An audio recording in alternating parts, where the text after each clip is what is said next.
Das öffentliche Recht ist in erster Linie das Recht, welches Herrschaft organisiert, im Guten wie im Schlechten.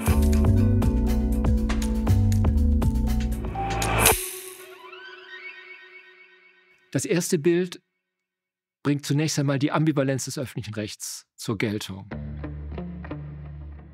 Das Bild heißt Horde, der Maler ist Daniel Richter und es geht um den Polizeischutz des Treffens der G8 in Heiligendamm 2007. Man sieht diese Polizisten, ist klar, dass es Polizisten sind, aber es ist auch klar, dass das, was die machen, hochproblematisch ist.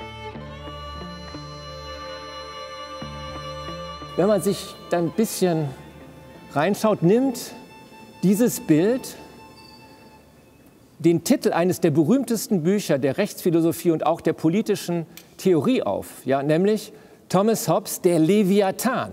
Die Ambivalenz besteht darin, dass auf der einen Seite das Gewaltmonopol des Staates eine große zivilisatorische Errungenschaft ist. Physische Gewalt darf nur durch staatliche Organe ausgeübt werden. Aber dieses Monopol ist wie alle Monopole hochgradig gefährlich und diese Gefahr wird in dem Bild höchst prägnant zum Ausdruck gebracht. Was wir hier haben, der G7 ist, oder damals der G8, ist die Inkarnation dessen, was man unter Globalisierung und Global Governance verstanden hat. Das ist etwas, was uns alle angeht und was letztlich auch durchgesetzt wird. Das heißt, in diesem G7 passiert die Ausübung öffentlicher Gewalt. Was dort geschützt wird, ist eben eine Form der Weltwirtschaftsordnung, deren Destruktivität sich nur 2 Monate später erwiesen hat. Am 9. August 2007 begann die Weltwirtschaftskrise. Die Krise des Euro, das Aufkommen der AfD, die erste und die zweite Trump-Administration und viele andere Phänomene sind aus den Defiziten der Weltwirtschaftsordnung zu erklären, die 2007 in Heiligendamm von diesen Polizisten noch geschützt worden ist.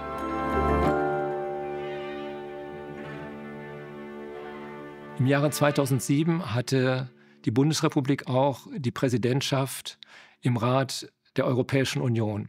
In dieser Funktion war Frau Merkel verantwortlich für die Aushandlung des Vertrags von Lissabon.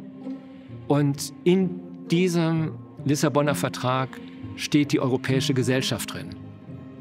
Ich muss sagen, wenn mir eine Sache wirklich wichtig ist heute, die ich Ihnen gerne mitgeben möchte, etwas, was mir politisch wirklich am Herzen liegt, dass wir alle, die wir hier sind, uns als Mitglieder einer europäischen Gesellschaft begreifen.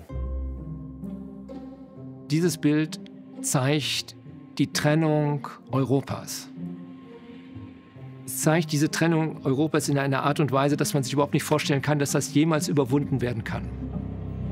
Es zeigt das Gegenteil einer europäischen Gesellschaft. Es zeigt Gesellschaften, die durch Mauer, Stacheldraht, Schießtürme, Panzer voneinander getrennt sind.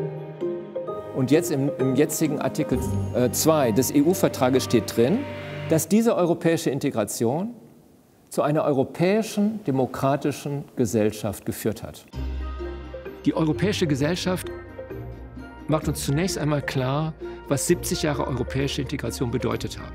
Es geht in der europäischen Integration darum, dass wir in einer demokratischen Gesellschaft zusammenleben.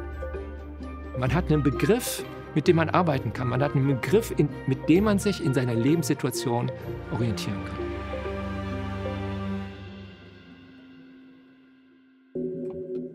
Carlo Crivelli, Maria Annunziata. Mit diesem Motiv möchte ich schließen, weil es für mich in der Wissenschaft eigentlich den schönsten aller schönen Momente zum Ausdruck bringt. Das ist der Moment der Empfängnis des Heiligen Geistes. Maria liest und liest und liest und liest und betet und auf einmal ist dieses Leuchten da. Wenn auf einmal es einem so dämmert, wie man so ein chaotisches Etwas zu einem wissenschaftlichen Begriff reduzieren kann. Auf einmal sieht man, das könnte es sein. Es ist ein großer heiliger Moment und ich habe kein besseres Bild im Städel gefunden als dieses, um diesen Eindruck, dieses Lebensgefühl zu veranschaulichen. Es ist ein großes Erlebnis, sich zu überlegen, welche Bilder zu einer Forschung sprechen. Und aus der Interaktion kommt ganz viel raus, bin ich mir sicher.